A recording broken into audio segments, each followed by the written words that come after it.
श्रीमद् वाल्मीकि रामायण के 67वें सर्ग को आज हम प्रारंभ कर रहे हैं। कल हमने 66वें सर्ग में ये देखा था कि महर्षि विश्वामित्र राजा जनक जी के यहाँ श्री राम जी को और श्री लक्ष्मण जी को वो धनुष दिखाते हैं जो शिव जी का धनुष था और जिसको 10,000 सैनिक जो है वो ठेल करके लेके आए थे। और वो इतना विशाल धनुष था कि उसको गंधर्व राक्षस, पीछे हमने देखा कितने, कोई भी उस धनुष को हिला भी नहीं पाए थे, ऐसा हमने कल के पाठ में देखा था। लेकिन श्री राम जी इतने बलशाली थे और इतने योग्य थे कि उन्होंने उस धनुष पर प्रत्यंचा चढ़ा दी थी। तो कल हमने यहाँ तक देखा था कि उन्होंने सिर्फ जनक जी ने ये बात रखी थी कि यदि श्री राम इस धनुष की प्रत्यंचा को चढ़ा दे तो क्या होगा, मैं अपने अयोनिजा कन्या जो सीता है उनको इन दशरथ कुमार के हाथ में दे दूं, ऐसा राजा जनक जी ने कहा था बालकांड के। कल हमने 66वें सर्ग के अंत में हमने देखा था। तो आज जो प्रकरण चलेगा वो ये है कि श्री राम के द्वारा धनुर्भंग तथा राजा जनक का विश्वामित्र की आज्ञा से राजा दशरथ को बुलाने के लिए मंत्रियों को भेजना। जनकस्य वचः श्रुत्वा विश्वामित्रो महामुनिः धनुर्दर्शय रामाय इति होवाच पार्थिवम्। जनक की यह बात सुनकर महामुनि विश्वामित्र बोले, राजन आप श्री राम को अपना धनुष दिखाइए। ततः स राजा जनकः सचिवान् व्यादिदेशः धनुरानीयतां दिव्यं गंधमाल्यानुलेपितम। तब राजा जनक ने मंत्रियों को आज्ञा दी कि चंदन और मालाओं से सुशोभित वह दिव्य धनुष यहाँ ले आओ। जनकेन समादिष्टः सचिवः प्राविशन्पुरम् तद्धनुः पुरतः कृत्वा निर्जगमुर्मितौजसः। राजा जनक की आज्ञा पाकर वे अमित तेजस्वी मंत्री नगर में गए और उस धनुष को आगे करके पुरी से बाहर निकले। नृणाम शतानि पंचाशद व्यायतानां महात्मनां मंजूषामष्ट चक्रांतां समूहोस्ते कथंचन। वह धनुष कैसा था? 8 पहियों वाले लोहे की बहुत बड़ी संदूक में रखा गया था। उसे मोटे ताजे 5,000 महामनस्वी वीर किसी तरह ठेलकर वहां तक ला सके।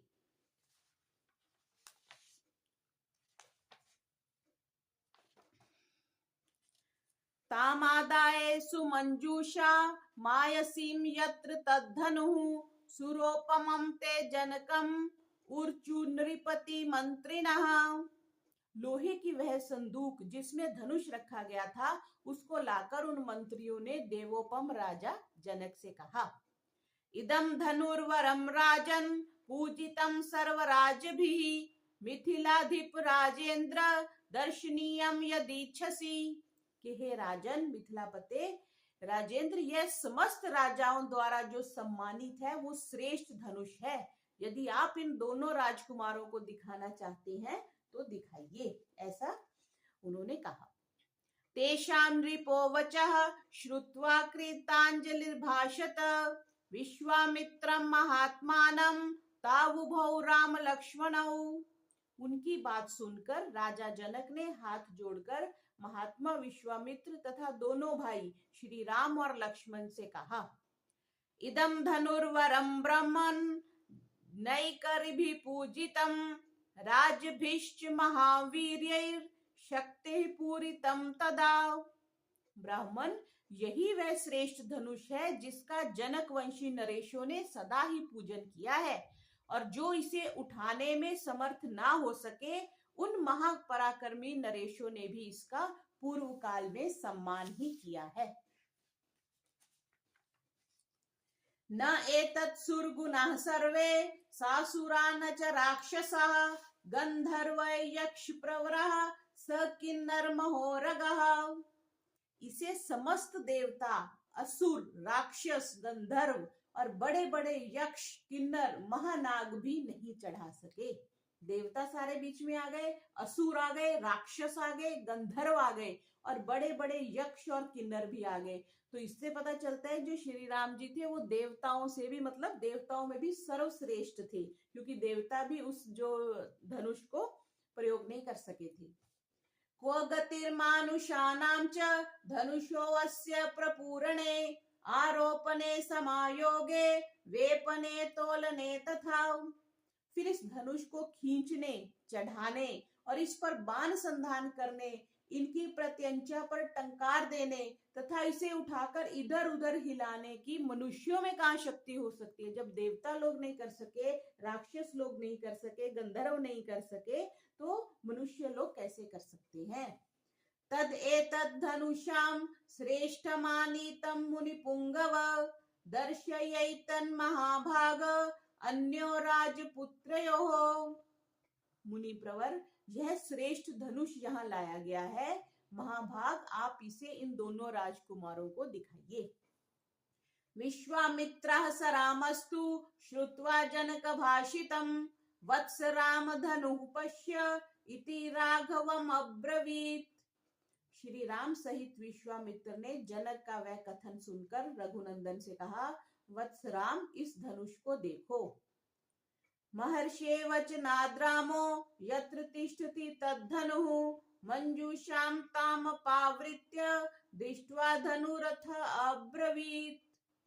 महर्षि की आज्ञा से श्री राम ने जिसमें वह धनुष था उस संदूक को खोलकर उस धनुष को देखा और कहा, इदं धनुर्वरं दिव्यं संस्पृश्यामहि पाणिना यत्नवांश्च भविष्यामि तोलने पूर्णेऽपि वा।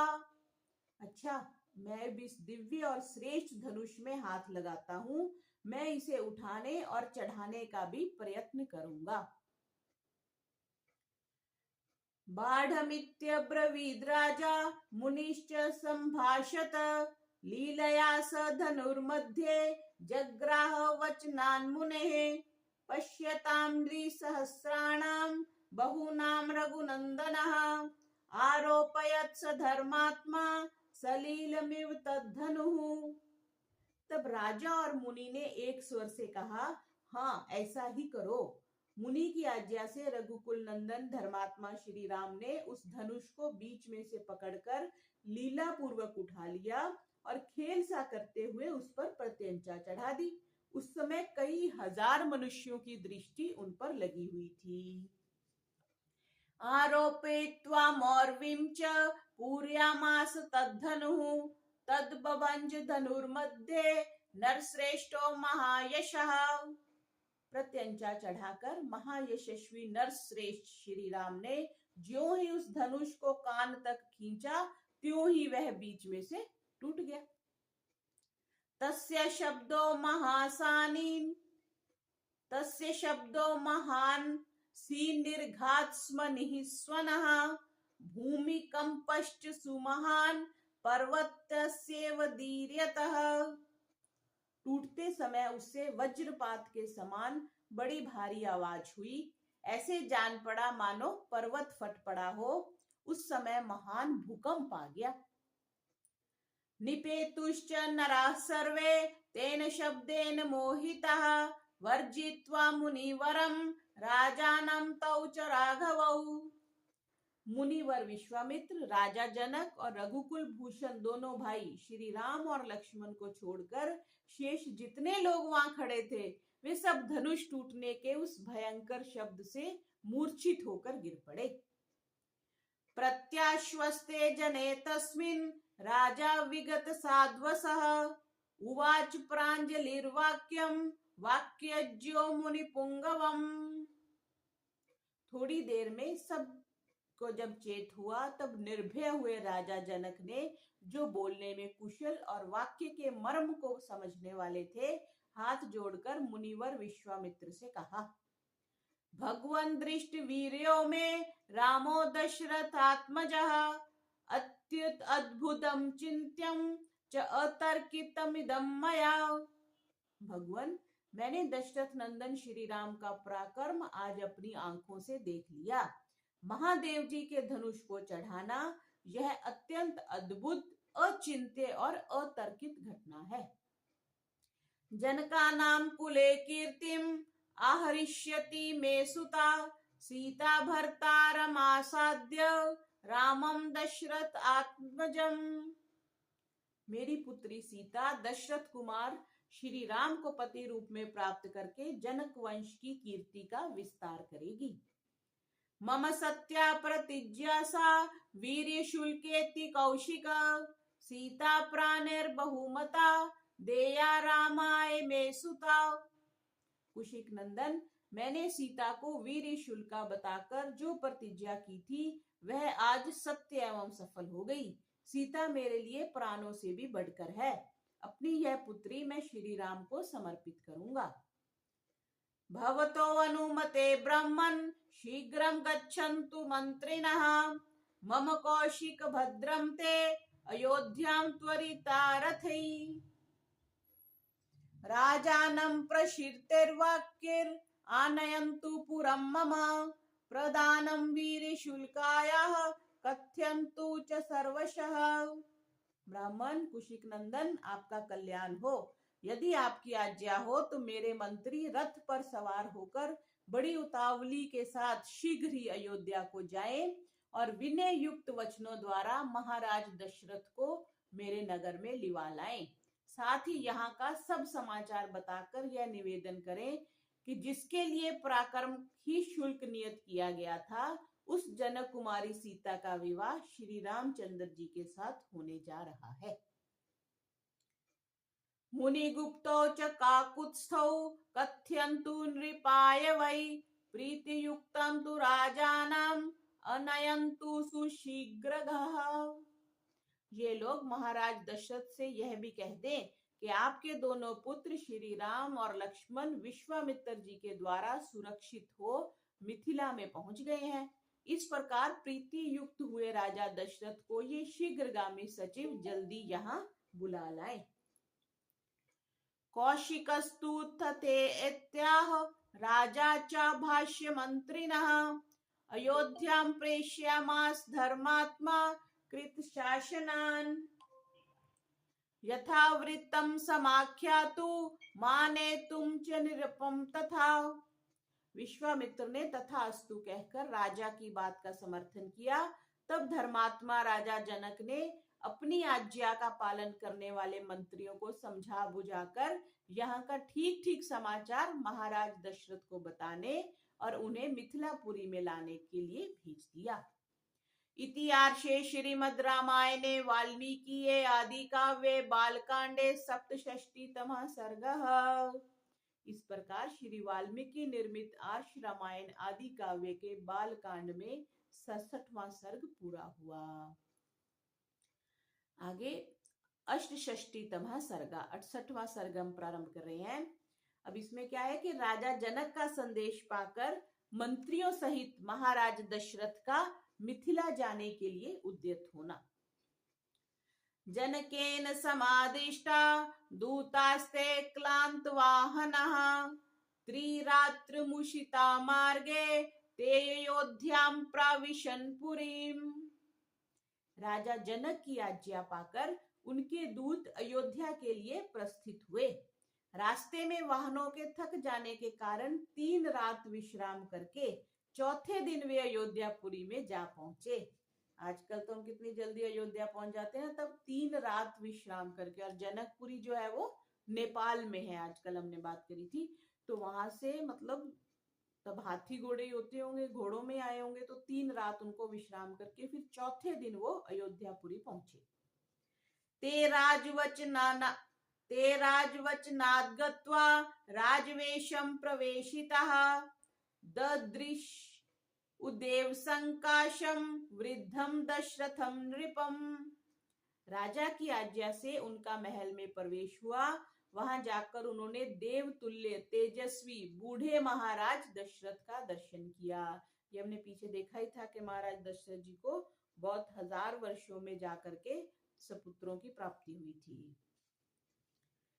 बद्धांजलि पुटः सर्वे दूता विगत साध्वसः राजानं प्रशितं वाक्यं अब्रुवन् मधुराक्षरम्। मैथिलो जनको राजा साग्निहोत्र पुरस्कृतः मुहुर्मुहुर् मधुरया स्नेह सरक्तया गिरा कुशलं च अव्यं चैव सोपाध्याये पुरोहितं जनकस्त्वां महाराज पृच्छते स पुरःसरम्।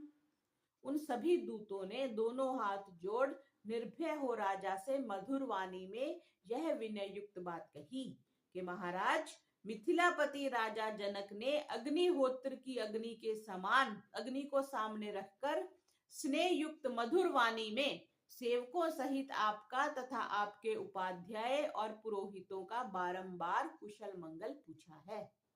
देखो यहाँ पे भी क्या प्रमाण दिया कि अग्निहोत्र की अग्नि को सामने रखकर, क्योंकि जो हम कहते हैं, जैसे हम कहते हैं ना, कसम खा लो, राम कसम, भगवान की कसम, तो यहाँ पे वो तब क्या बोलते थे, अग्निहोत्र की अग्नि को सामने रखकर स्नेह युक्त मधुर वाणी में सेवकों सहित उन्होंने बोला कि राजा जनक जी ने ऐसा कहा है। पृष्ट्वा कुशलम व्यग्रम वैदेहो मिथिलाधिपः कौशिकानुमते वाक्यम भवन्तमिदम् अब्रवीत। इस प्रकार व्यग्रता रहित कुशल पूछकर मिथिलापति विदेह राज ने महर्षि विश्वामित्र की आज्ञा से आपको यह संदेश दिया है। क्या? पूर्वं परितिज्या विदिता वीरे शुल्का ममात्मजा राजानश्च कृतामर्षा निर्वीर्या विमुखी कृतः। कि हे राजन, आपको मेरी पहले की हुई प्रतिज्ञा का हाल मालूम होगा। मैंने अपनी पुत्री के विवाह के लिए पराक्रम का ही शुल्क नियत किया था। उसे सुनकर कितने ही राजा अमर्ष में भरे हुए आए, किंतु यहाँ पराक्रमहीन सिद्ध हुए और विमुख होकर घर लौट गए। सेयं मां सुता राजन विश्वामित्र पुरस्कृत ही यदृच्छया गते राजन निर्जिता तव पुत्रिक ही। नरेश्वर, मेरी इस कन्या को विश्वामित्र जी के साथ अकस्मात घूमते फिरते आते हुए आपके पुत्र श्री राम ने अपने पराक्रम से जीत लिया है। तच्च रत्नम धनुर्दिव्यम मध्ये भग्नम महात्मना रामेण ही महाबाहो महत्याम जन संसदी। महाबाहो, महात्मा श्री राम ने महान जन समुदाय के मध्य मेरे यहाँ रखे हुए रत्न स्वरूप दिव्य धनुष को बीच में से तोड़ डाला है। तो एक तरह से कंप्लेन भी कर दी कि तोड़ दिया। अस्मै देया मया सीता वीर शुल्का महात्मने प्रतिज्ञां ततुर्मिच्छामि तदनुज्ञातुम अर्हसि। अतः मैं इन महात्मा श्री रामचंद्र जी को अपनी वीर शुल्का कन्या सीता प्रदान करूंगा। ऐसा करके मैं अपनी प्रतिज्ञा से पार होना चाहता हूँ। आप इसके लिए मुझे आज्ञा देने की कृपा करें। तो यहाँ से ये भी पता चलता है कि माता पिता को पूछ के विवाह करना चाहिए। जो पहले भाग के विवाह कर लेते हैं फिर घर आके कहते हैं कि हमें आशीर्वाद दे दो, तो वो नहीं है। तो राजा जनक जी ने मतलब पहले अनुमति मांगी। सोपाध्यायो महाराज पुरोहित पुरस्कृतः शीघ्रमागच्छ भद्रं ते द्रष्टुमर्हसि राघवौ। महाराज, आप अपने गुरु एवं पुरोहित के साथ यहाँ शीघ्र पधारें और अपने दोनों पुत्र रघुकुल भूषण श्री राम और लक्ष्मण को देखें, आपका भला हो। तो गुरु और पुरोहित के साथ उन्होंने राजा जनक को बुलाया। प्रतिज्ञा मम राजेंद्र निर्वर्तितुम अर्हसि पुत्रोर उभयोरेव प्रीतिम त्वम उपलप्स्यसे। राजेंद्र, यहाँ पधार कर आप मेरी प्रतिज्ञा पूर्ण करें। यहाँ आने से आपको अपने दोनों पुत्रों के विवाह जनित आनंद की प्राप्ति होगी। एवं विदेहाधिपति मधुरम वाक्यम अब्रवीत विश्वामित्रभ्यनुज्ञातः शतानंद मते स्थितः। राजन, इस तरह विदेह राज ने आपके पास यह मधुर संदेश भेजा था। इसके लिए उन्होंने विश्वामित्र जी की आज्ञा और शतानंद जी की सम्मति भी प्राप्त हुई। दूत वाक्यम तु तच्छ्रुत्वा राजा परमहर्षितः वसिष्ठं वामदेवं च मंत्रिणश्चैवम् अब्रवीत्। संदेश वाहक मंत्रियों का यह वचन सुनकर राजा दशरथ बड़े प्रसन्न हुए। उन्होंने महर्षि वशिष्ठ, वामदेव तथा अन्य मंत्रियों से कहा, गुप्तः कुशिक पुत्रेण कौसल्यानंदवर्धनः लक्ष्मणेन सह भ्रात्रा विदेहेषु वसत्यसौ। कुशिक नंदन विश्वामित्र से सुरक्षित हो कौशल्या का आनंद वर्धन करने वाले श्री राम अपने छोटे भाई लक्ष्मण के साथ विदेह देश में निवास करते हैं। तब मोबाइल तो होते नहीं थे, पता तो चलता नहीं था, फोन भी नहीं थे। तो तब उनको पता चला कि विश्वामित्र, देखो क्या बोला, विश्वामित्र के साथ सुरक्षित है। तब राजा जनक बड़े असुरक्षित महसूस कर रहे थे ना श्री राम जी को भेजने के लिए, कि ये तो अभी युवा है, आगे आयु भी आएगी। उस समय तो श्री रामचंद्र जी 16 वर्ष के थे, तभी तो दशरथ जी ने कहा था कि मेरे को ले जाओ, इनको मत लेके जाओ, ये तो अभी किशोर है। तो अब वो कह रहे हैं कि अब उनको पता चला कि वो अपने भाई के साथ, लक्ष्मण के साथ वो विदेह देश में निवास करते हैं। दृष्टवीर्यस्तु काकुत्स्थो जनकेन महात्मना संप्रदानम सुतायास्तु राघवे कर्तुमिच्छति। वहां महात्मा राजा जनक ने ककुत्स्थ कुलभूषण श्री राम के पराक्रम को प्रत्यक्ष देखा है, इसलिए वे अपनी पुत्री सीता का विवाह रघुकुल रत्न राम के साथ करना चाहते हैं। यदि वो रोचते वृत्तम जनकस्य महात्मनः पुरीं गच्छामहे शीघ्रं मा भूतकालस्य पर्ययः। यदि आप लोगों की रुचि एवं सम्मति हो तो हम लोग शीघ्र ही महात्मा जनक की मिथिलापुरी को चले, इसमें विलंब ना हो। मंत्रिणो बाढ़मित्याहु सह सर्वे महर्षिभिः सुप्रीतिश्चा अब्रवीद् राजा श्वो यात्रेति च मंत्रिणः। यह सुनकर समस्त महर्षियों सहित मंत्रियों ने बहुत अच्छा कहकर एक स्वर से चलने की सम्मति दी। राजा बड़े प्रसन्न हुए और मंत्रियों से बोले, कल सवेरे ही यात्रा कर देनी चाहिए। मंत्रिणस्तु नरेंद्रस्य रात्रिं परम सत्कृतः उषुः प्रमुदिताः सर्वे गुणैः सर्वैः समन्विताः। महाराज दशरथ के सभी मंत्री समस्त सद्गुणों से संपन्न थे। राजा ने उनका बड़ा सत्कार किया। अतः बारात चलने की बात सुनकर उन्होंने बड़े आनंद से वह रात्रि व्यतीत की। तो बारात, देखो बारात शब्द इन्होंने लिख दिया, ये तो खैर भाष्यकार ने लिखा है ना। मंत्री नस्तु नरेंद्र से रात्रिम परम सत्कृता, वो मंत्री जो थे बड़े सम्मानीय थे। उषु प्रमुदिता सर्वे गुणे सर्वे समन्विता, सारे बड़े प्रसन्न हो गए दिन में कि हम विवाह के लिए जा रहे हैं। इतिहासे श्रीमद् रामायणे वाल्मीकिये आदि काव्ये बालकांडे अष्टषष्टितमः सर्गः। इस प्रकार श्री वाल्मीकि निर्मित आश रामायण आदि काव्य के बाल कांड में 68वां सर्ग पूरा हुआ। ओम सर्वेभ्यो